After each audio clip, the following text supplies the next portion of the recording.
Hey guys, what's up? In today's video, I have kind of an interesting build from an interesting perspective.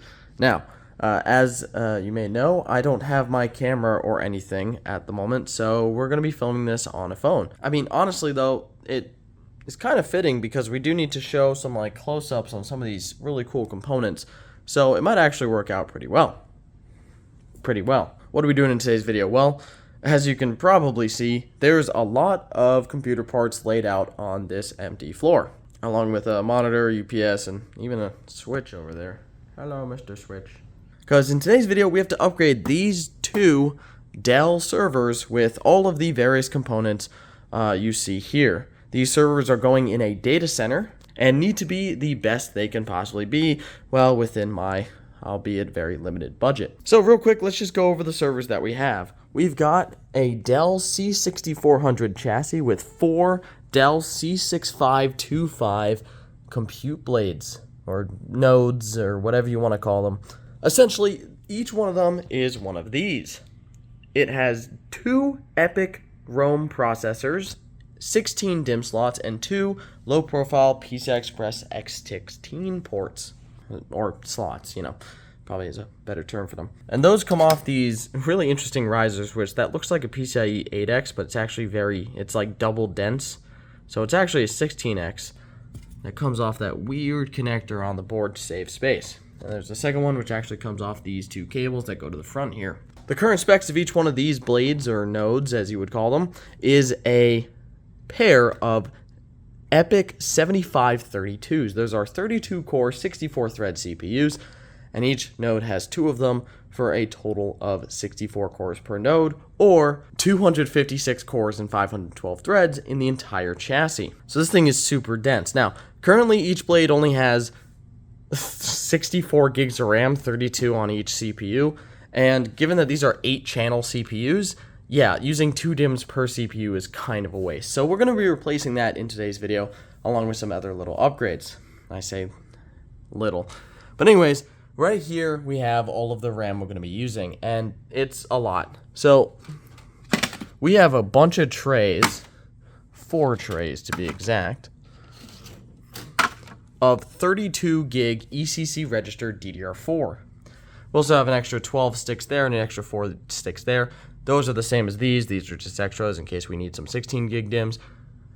Now, they're only 2133, and the stuff we're replacing, I believe, is 2666. Yes, it is, as you can see there. So we are going to have a little bit lower speed, but since we're upgrading our bandwidth to 8 channels per CPU, honestly, the trade-off is definitely worth it, and these DIMMs cost us essentially nothing. To put it into perspective, for all the DIMMs and the NICs that we're going to be using in today's video, we paid approximately $200, which was an amazing deal. We also got a steal on the C6400 and a steal on this Dell VxRail E560F, which is just an R640 rebranded for when Dell used to own VMware. Yeah. So anyways, let's just get right into it. I'm going to start this one-handed in hopes that someone will come along and hold this for me, but the first thing we're going to do is pop out these old DIMMs. Thankfully, we don't need to change out our CPUs, and I don't even think I need to repaste them or anything, so I'm just not going to touch it because I don't want to mess with the thermals or anything of this server, because if I notice it too late, it's going to cost me a lot of money to get it fixed when this server is thousands of miles away from where I will be. We're also going to open all of these extra DIMM slots. They have like these small clips because density is key when it comes to a 2U 4-node server. Alright, so to make this simple, we're just going to start grabbing DIMMs and throwing them in. We need 16 per node, and here we have about 1.6 terabytes of RAM. Although, technically that won't be enough, but we'll deal with that later. We can take the DIMMs we took out, which total between all the nodes will be 16 DIMMs, and we could have one of the nodes just have 256 gigs of RAM, while each other node has 512. Why does that one look different? This is not the same. Yeah, this is 16 gig. Oh, I grabbed one that I just pulled out. That was smart. Now you're probably saying, oh, that looks like Cisco memory. Yeah, that's because it is. I got these from Cisco servers, although the RAM I'm replacing was also Cisco branded. So I don't think that's going to be too much of a problem. And we're just going to fill out one of these nodes in today's video. It's going to be hopefully nice and short. Like I said, I do think I still have to do a little bit of editing. But at least you'll see what we're dealing with and what kind of video we can make, so that if anyone is interested in seeing a part 2, they can let me know. And if not, I'll probably just upload this as some YouTube and TikTok shorts. Oof. Doing this one-handed is not my favorite thing to do, considering the cost of this server. Even used, we're dealing with a little over $5,000 in hardware here. And that's being kind of generous towards the low end. Let's see. Thankfully, I didn't pay $5,000 for all this. Well, we're close to it. And once we add the Dell VxRail server below us, and we add the upgrades for that, which include many NVMe and SATA SSDs, we'll be approaching that figure pretty quickly.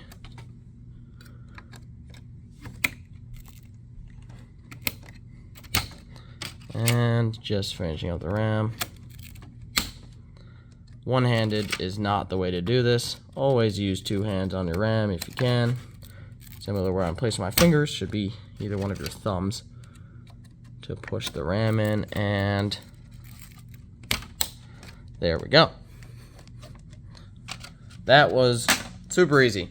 So we went from 64 gigs of RAM in this node to 512 gigs, which might up the power a little bit, and the power supplies don't exactly like this configuration already, so I guess we'll see. Now, in the riser we took out, we actually took out a 100 gigabit NIC. Each one of these nodes came with a ConnectX 6 100 gig NIC. We really don't need that. That's kind of unnecessary. See, I've got two. They came with different models, but they're the same ConnectX 6. They're just different PCBs. We don't really need 100 gig, even though we do have the switch ports for it, as you can see. We just don't really need that. We don't really need 100 gig. We could run 100 gig. I've got the switch ports and the cables, but again, we just don't really need it. So each one of these nodes will probably only need 10 gig. So we'll double that and give it 20 gig. This is an Intel X550 DA2, I believe, or X520 DA2, one of the two. It's a dual port 10 gigabit SFP plus NIC. And we have these 10 gigabit multi-mode transceivers here. These are name brand. They came with these because all these servers will be getting a mix of fiber and copper SFP plus cables. So I'm going to pop that into the riser. And like I said, this can give us dual 10 gig or can be bridged together and give you 20 gigs of bandwidth. Like I said, it really depends on your application. Let's see if we can get this in with one hand. Quite frankly, I don't know if we can. Come on.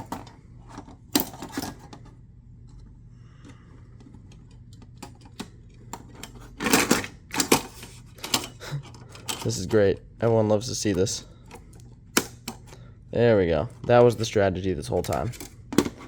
Now we have to screw it in using our handy dandy, not sponsored Milwaukee screwdriver. Although you could probably have guessed it was not sponsored based on the fact that this video has 3 views and this channel has like 700 subs. Alright, one sec. And just like that, it's in the riser. So this connector is a little more delicate than PCI Express, but we're just going to pop that in because I think it just lines up. It kind of stops you from putting it in the wrong spot. Yeah. I'm really bad at this, guys, can you tell?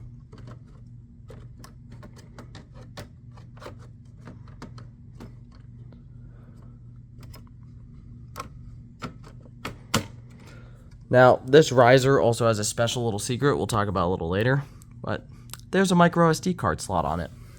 And again, we'll talk about that later once we pull out our micro SD cards. Alright, let me just screw that in. Alright, now that we've got that done, like I said, that RAM just looks amazing.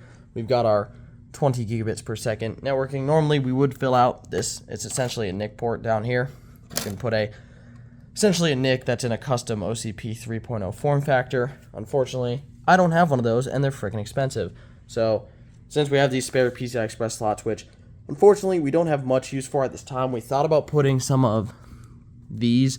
These are NVIDIA A2s. I thought about putting some of those in there, or some similar size, T4s or L4 graphics cards to serve a VDI if we need to, but unfortunately, the licensing is too expensive, the power budget isn't enough, and I can't find Intel Flex cards for the life of me under $3,000.